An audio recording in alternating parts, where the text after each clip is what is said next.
stiffen our backs, and we're going to bring the fight back to you.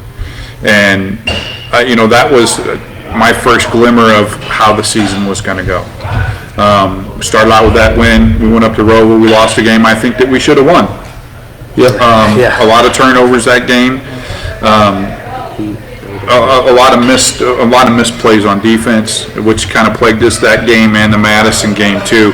We were in position to make plays, and defensively, and sometimes it just didn't happen. So we lose those two games and then come back in week 4, and that's really the make or break week, right? We've got to.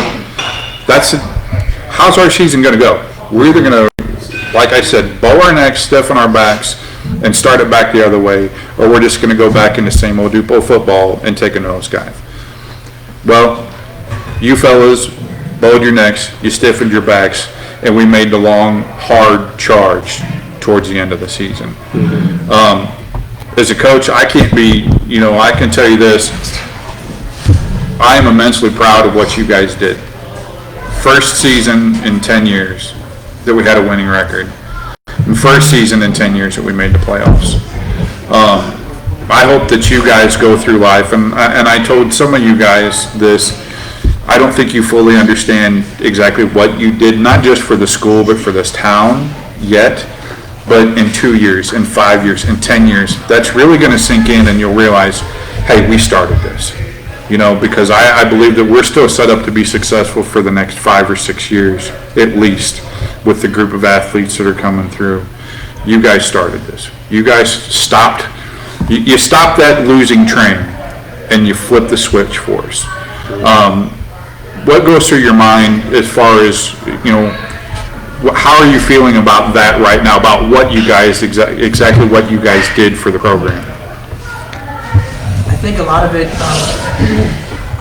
at least with me, it hasn't hit us hard yet, because I'm not done with school yet. It's hard to think, in a month or 2 from now, we're going to be realizing that, we're the reason that that next year's football is going to have 40, maybe 50 kids on it, because that's what we did. We came out and we gave them a winning record, and we showed people that Dupo football isn't the same, and like I said, it just hasn't hit me yet that we could possibly be the reason why Dupo becomes a powerhouse in Illinois football in general. So I think it's just something that hasn't hit all of us just as hard yet.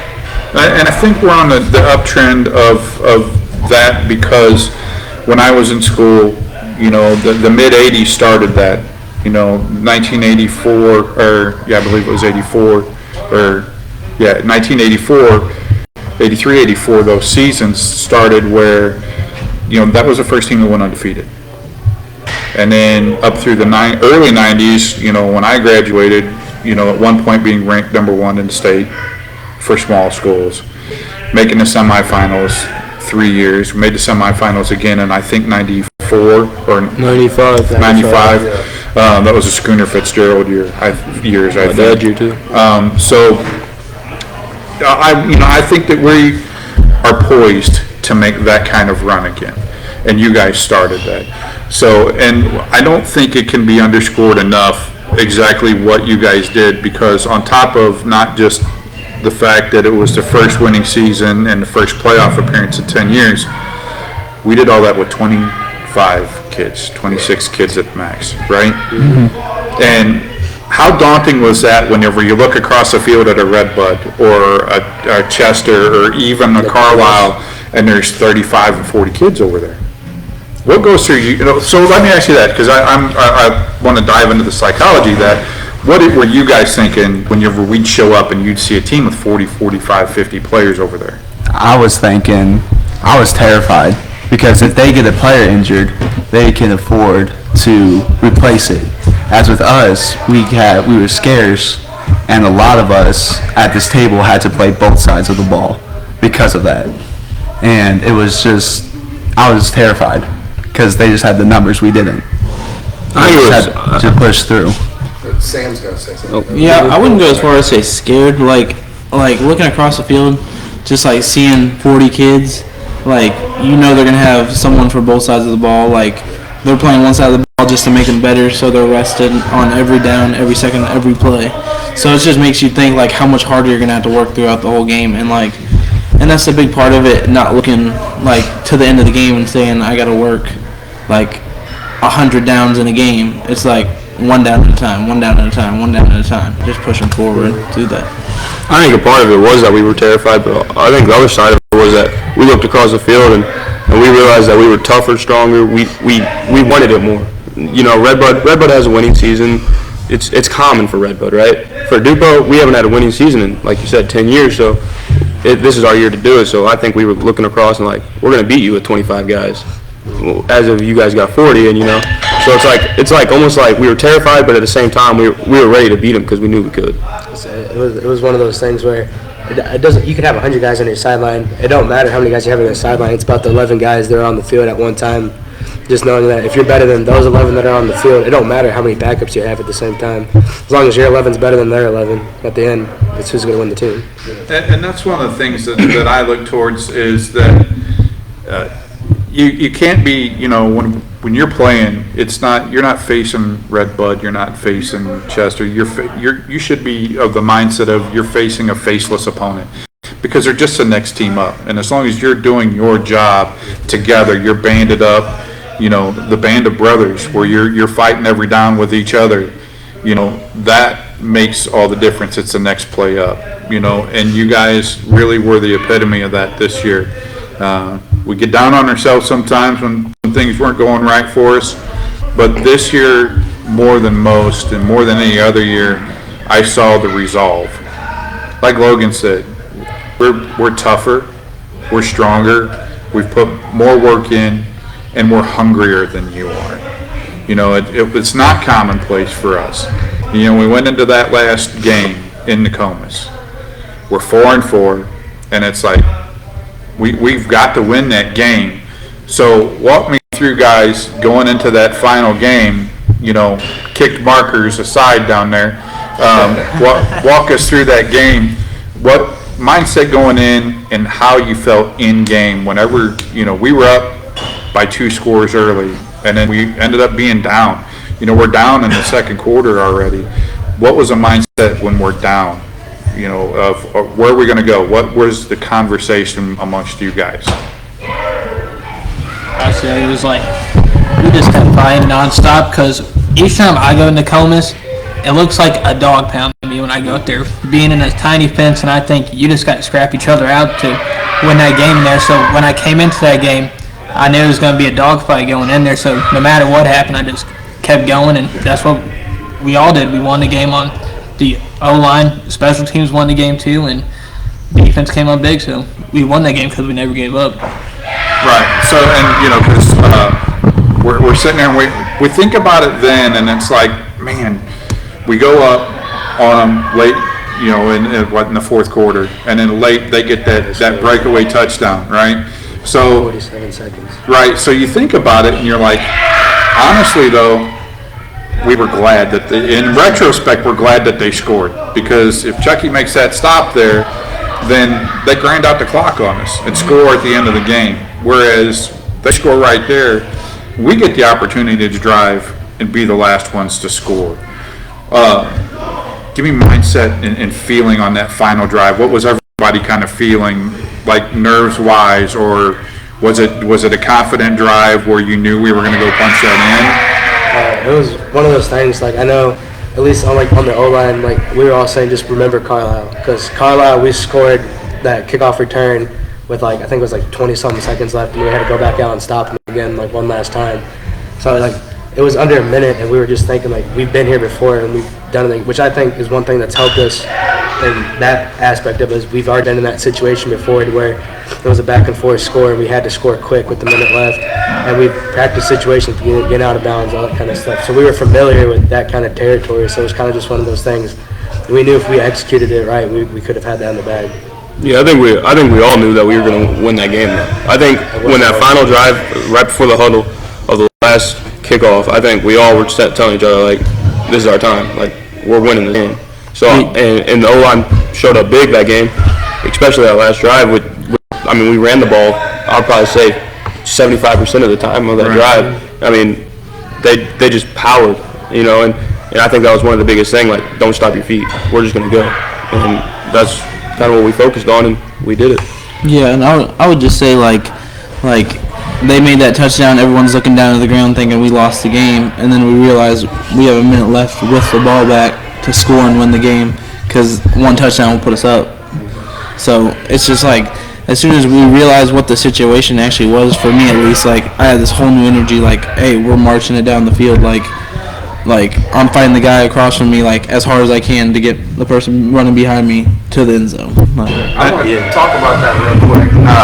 It's funny you mentioned that you guys realized that you had the time left, because when we talked to Britton from Nokomis, he said that when they scored, everyone on the sidelines thought was, we gave them too much time. They're playing good, we gave them too much time. So, you guys both kind of along the same mindset. You guys were obviously in their heads because of your gameplay. And they knew that they gave you too much time. So I think that's pretty cool. And then I'll let you guys talk again, but I also want to say something that you guys did is you guys pretty much launched this podcast and me and Chris's partnership here. Because at the end of that game, there was so much positive energy and the parade back. That was my first night taking pictures. That was my first night having a camera. So, you guys inspired me to keep wanting to do this and meet up with Chris. So thanks for that. You guys definitely made an impact on me. So. Yeah, not only are you guys the ones that created or ended the drought, you also began a podcasting career here for Dusty and I. So, like Dusty said, thanks guys. This has been, doing this is a lot of fun. I've loved coaching you guys for the last 3 years. I've seen you grow from, like we said, the junior year, Connor was good for about one personal foul game. And this year, I think he got one. And that was, it just showed the growth and the maturity in what you guys were doing and trying to accomplish together. Did you guys take that? Because I know a lot of you guys played other things. Most of you guys are playing baseball right now. Have you tried to take that mindset into the other sports like basketball and things like that, with that mentality of we've got to try to end the problematic seasons that Dupo's had and then try to turn things around? I would love to see every sport at Dupo be a family like the football team was, but with the just such different mindsets in other sports and the people that play other sports than just football, everyone's just so divided, honestly, in those sports, and just trying to push everyone together to actually act like a family while they're on the field is just almost impossible with the different types of people playing, honestly. So did you guys feel closer as a football team? Yeah. I think It's not even close. I think one of the main reasons is that we all trusted Coach K. When I first saw him, I trusted him, no matter what. I mean, it took us a little bit to trust him. For me, at least, I know that for a fact. Because with Coach Day, I know some of us, we had more trust in him than we had in my parents. You know what I mean? I trusted him with my life, and so when Coach K came in, and he came in June, it kind of took me a while to be like, is this guy legit? Are we going to be good? He came in with it had similarities to Coach Day's offense, but it was different. It was way more spread out, and it was just different. So, but in the end, it did well. Right. Yeah. And I think the main difference was that we didn't have the jumbo offense, right? Where you jump in and then, because when we did away with that, and here's one of the things that I'm really, really proud of is that everybody changed what they were doing on the fly. We changed a brand new offense in 3 months. Whenever you really think about what you guys accomplished, it will, I'm telling you, in 10 years, you'll be like, man, we faced all this adversity and we came out on top. One of the things that I asked Logan in season, because I was fortunate enough to be Logan's position coach on offense, and I asked him, what do you need from me to help you make you better, you have a better season? And I think after the Oblong game, when we figured out that we were no longer just a straight downhill run team like that, Logan said, I need to be more elusive. I need to, we can't run we're not running the same kind of offense. Help me change this. So we worked on a lot of drills, and man, to see the change, you put everything into this. into making that change just for yourself and the dedication. And I saw you guys on the line have to go through changes because it wasn't necessarily the same blocking schemes, you know. We all changed how we had to do things. And seeing the commitment to making not just the team better, but yourselves better, that is going to take you guys so far in life. You know, take that commitment to yourself in everything that you do to be the best that you can be. Connor, all you guys that are welding, you know, do your best to be the best welder you can be. Are you in the Electrician. You're an electrician right now. Do everything you can to be the best. Take that same mentality into everything that you do in life, and you will be successful. Okay, what do I need to do to be better? Be a better electrician, to be a better welder, to be a better pipe fitter, to be a better iron worker. If you apply what you guys applied in football to your lives, I'm sitting at a table with 8 future millionaires, right? So, I mean, that's how I like to think of where your lives are going to take you. And as long as you put that commitment into it, I have zero doubt that you guys are going to be that successful. What are some of your reflections on just from where you started to where you are now? I think the big thing is like reflecting back to a freshman year. A big word that comes up to almost all 8 of us is freshman summer camp.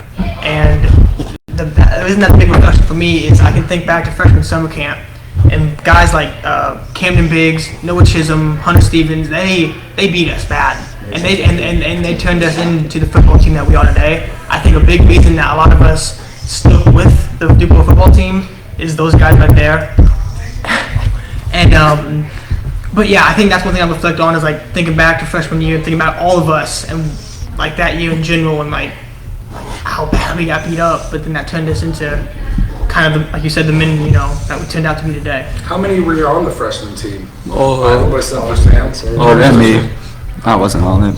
About 6 of us. So you guys kind of came. How many of you were at the quarterback club? I was there for a little bit, not that much. I was there most of all my life. I signed up my freshman year without my grandparents knowing. So. Yeah, I've heard your story. But going off what Earl said, though, I think one of the biggest reasons, like Earl said, we were as good as we were was the older guys that pushed us. You know, if it wasn't for the Trentons and the Masons and even the Hunters and Noahs, I mean, we wouldn't be there. And they kind of took us under their wing and mentored us. So like as much as it was our winning season, they're the ones who formed us into what we were. So like they deserve just as much gratitude as we do. So a lot of the credit goes to them for building you guys 100%. into what you became. Do you guys feel like you helped your younger generations right now in that same regard? I tell you one thing that we're going to miss, I think, is is all the experience on the offensive line. Oh yeah. Because I think we lose 4 of the 5 starting offensive linemen going into next year. And for us, that's a huge question mark. I mean, you know, there's only, 5 of us on the coaching staff, 4 of us. We're getting a couple extra guys. But for me, it's always great to see guys come back. Do any of you guys, or would any of you guys ever entertain coming back and just kind of helping mentor in summer camp or in early part of the season practice to see if you can, just give a little bit of wisdom to some of those guys? Oh yeah. Yeah. Yeah, for sure. Yeah, I don't start scoring in November, so. You don't start till November. That's terrible. All the way November. What is next for you guys? I know what you are, and you're going to be an electrician. Where are you starting with that? Are you starting I'm going into the union, Local 57. in the electricians union? Yep. Do you have anything lined up right now? Yeah. You do have like a job where you're starting now? Watch you, Connor. I'm going to be working for like Sugarloaf Township over the summer, and then up until November when I start American Welding Academy in the fall. Yes. I really don't have a plan that much ahead. I know my family's talked to some people about going to the pipe fitter union and stuff like that. But right now, I just have a basic job, trying to make money. I have income to pay for stuff and to live off of. But you're going in for welding. as Yeah, well, welding, right? yeah. Pipe welding and stuff like that. All right, Sammy? In after high school, I'm gonna sign up to be an iron worker, and then the first class for that starts in January, unless I get like a contract, like a work lease contract for the company that I'm gonna work for before then, if work picks up. But other than that, I'm just gonna work through the summer till the class comes around. Trying to work in summer. And then once November hits, go to school where Connor's going, and hopefully after that become a rig welder and travel the country. Me, I'm just gonna work over the summer as well, and I got going to St. Louis University and studying computer science in classes starting late August there. So Trey? I'm going into graphic design at SWIC. Okay. How about you, Early? Right now it's between going to Rankin to be an electrician or go to the National Guard. It's out of those two, but it's definitely either trade school or military. Okay. Yeah. All right. Which is, we send a lot of kids in the military, and which is awesome. And we learn the same trade in the military, get paid to become an electrician. Right. So, that's the goal. Get paid to do it. I know Luke wants to be my son wants to be a firefighter. And when he was at community day the other day, the Army guy's like, hey, by the way, you can go to the National Guard, Illinois National Guard, and they'll teach you all you need to know about being a firefighter. So, go get paid to do it. If you can, that's the way to go. Guys, it's been a lot of fun for me. I know that I'm going to miss every single one of you. We all had a lot of good times. I know I probably pissed some of you guys off at some point during the season, but if I didn't, I wasn't doing my job, right? Because for me, I want to be able to push everybody that I coach to be better than they were the day before. Get better every day. Coach Day used to hear it all the time, get better every day. And I take that mantra and I carry that on too, is get better at what you do. You guys forced me, especially you, forced me to be a better coach. And in this off season, I've pushed myself to be a better coach for this year's coming team. So, I thank you guys. I love each and every one of you. I hope you know whenever I say that, I mean that from the bottom of my heart. I love each and every one of you. And I'm going to miss you guys, so I hope that you come back around and you see some of the success moving forward that you guys helped build. Not just you. You put the finishing touches on that, because like you said, you had the Camden Biggs, the Noah Chisholms, the Hunter Stevens that came before that helped mold you guys, and they were laying the foundation, and you guys kind of put the capstone on that this last season. I'm really proud of everything that you guys did, everything we accomplished together, but I couldn't have done any of it without you guys. My success as a coach comes from you guys and what you did on the field, and I thank you guys. I'm going to miss you. Much success, fellas. And you guys got anything you want to say heading out? I got a couple things real quick. First of all, I think Coach K is watching. Is there anything you guys could say to him for advice for the next football season? He's not here to respond, so you kind of get to do what you want. Be nice, fellas. Just coach them like you coach us, coach. That's all we ask. Give them the same, or give them more. Give them, be on them a bit more than they were on us. And there's going to be nothing but positive things that happen with Dupo football. He's built a pretty big impact with you guys in one season. I think so. I do too. Big shoes filling Coach Day, but he did. Yeah. I think so. How long did you guys have Coach Day? Since our 8th grade year, weightlifting. Their first 3 years, yeah. Well, probably 8th grade lifting year too, right? Four, So 4 years for us. 4 years. So, I mean, that was, like you said, it's a lot of trust to take over, coming from, you've been with a guy for 4 years. That, like Logan said, you learn to trust him with your life. Mm-hmm. And then to have somebody like Coach Closty come in and all the unknowns that come with it, right? But one of the things that impressed me was he was confident, he was quiet, and then he knew what he had to do to help get you guys over that hump, and that's what happened. But it all comes down to you guys. No matter who's coaching you, it comes down to you guys. And I'm thankful to be a part of that. It was one of the most amazing seasons I've ever had coaching anything. And, that Nokomis game, boys, that I almost went bald that game. I don't know just about you, but it was one of the wildest things I've ever been around. But Somehow I always, even when we gave up that last touchdown, somewhere deep inside, I was like, okay, what are we gonna do? But I always had that faith that we were gonna pull that out. You know, that some way or another, even when things on that drive didn't go right, we were gonna pull it out. And you guys marched us down the field, and, you know, we got that last touchdown. Deegan flying through the air on that last touchdown was, you know, just the icing on the cake for everybody to be like, hey, that put us up where we need to be. And then we made the playoffs. And that was another thing. Before we go and touch on that, we were all down here went for the selection day, having pizza and stuff. And what was it like actually seeing it? You know, seeing it up on the TV. Dupo's going to face CPC. We did end up seeing it on the TV. Yeah, It froze out. Oh, that's right. It did freeze up on us, didn't it? I think honestly though, if you remember, the only person that screamed right away was Connor. Like for me, it just didn't feel real. Like seeing Dupo's name on IHSA's playoff bracket, like you don't see that ever. Well, you haven't saw it in 10 years, you know. So like it was like, is this real? Like, did we just do it? So then once it set in, you know, everybody was cheering and hooping and hollering. But like at first, you were like, wow. And I know that game didn't go the way it was supposed to. But fellas, you think about this.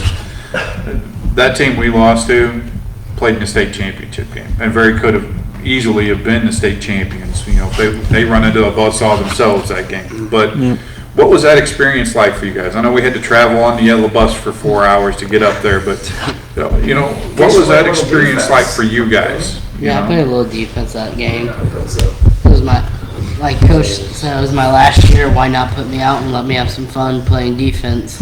I had played one side of the ball pretty much the whole time, being center. Because if I would got hurt, we would have tried to find somebody who would try to do as what I would have done, push myself to as much as I could, do as good snaps as possible. It's just, you have to think about it. If I got hurt, the offense line, I'd have to figure out somebody else to put in the middle to hold it together. We would have had to go very young. Yeah. You know, Nobody could fill Gish's shoes. nobody could have filled Gish's shoes. Gish is the man. Fellas, anything to add before we head out? Go ahead and add your final comments. But before you guys leave, since I called the show the senior sign-off, just one at a time, your favorite thing besides the puzzle piece tater tots at the school, because I know that's everybody's favorite thing. It's definitely mine with the biscuits and gravy. I've seen you eating them. I know they're not the best, but they work out. So before you guys go, just do that. Start here. Favorite thing that you're going to miss about the high school, and that'll be that. I think the thing I'm gonna miss the most is seeing all of you guys at this table. I see them every day, with or without school, you know. But all the people I don't see, like for example, like Peter Taylor and like all them guys that are my friends, but like I don't see them much outside of school. I think that's gonna be my biggest thing, is what I'm gonna miss the most. Yeah, I would definitely say like seeing everybody, but then also just coming to school on Fridays wearing your jersey, and then knowing you get to play later that night, hanging out in the field house before a game. Would definitely probably be what I'm going to miss. I want to say seeing all the people that you probably won't see ever again. Like, you have kids that are going to these faraway colleges that you know, and the chances you ever seeing them again once you get out of high school is slim. That's what I'm going to miss about it. Just meeting people that you really didn't talk to and probably won't see again. I'm just gonna say sports in general, because like once you're out into the working real world, like you're never gonna like be on that football field again or baseball field, honestly. So I'd probably say sports. Just never get that feeling again. You get to play with your brothers out there or your best friends, whoever it is. You ain't ever gonna get that feeling again. So probably just sports. Yeah, to bounce off what Chance and Sam said, I mean, even though the basketball and baseball season isn't going that great, I mean, it's still like creates memories that'll last a lifetime for sure. I was gonna say Miss Duckworth, but all of you guys had like I love Miss Duckworth. I'm gonna say Miss Duckworth. She's my favorite teacher. I love her. I'll say probably the atmosphere of high school. You know, walking through the halls and going to your locker every day and going to your first hour and being tired and being miserable, but it's something I'm gonna miss. Just like the atmosphere of high school and like Friday nights and playing baseball and seeing everyone, and everyone has this big goal just to come to school and learn, and that's what I'm gonna miss the most. That's when Earl comes to school. Come to school. When I wake up. That's big if. Guys, thank you guys for being here, for doing this. This has been a fun little show, impromptu tonight. Not really impromptu, but a nice little setup and a send-off for you guys, and a thank you to you guys for everything that you've done for us as a high school and as a community, and everything you've done for Tiger Nation, really. I mean, we've got, you don't realize it, but we've got people all over the country that followed you guys throughout that season, and even afterwards, who was, guys that I went to school with who were like following along, watching it on the network and stuff, and be proud of what you've done. Be proud of the men that you've become, and the men that I know that when you all have kids, you guys are going to be amazing fathers and amazing husbands, and I'm proud of you. I love you guys. Thank you. All right, well, we're here tomorrow night with the drama club. So those are a bunch of juniors. You guys probably know a bunch of those guys, but that's all we got. Thanks a lot again, guys, and we'll be back tomorrow night. Thank you.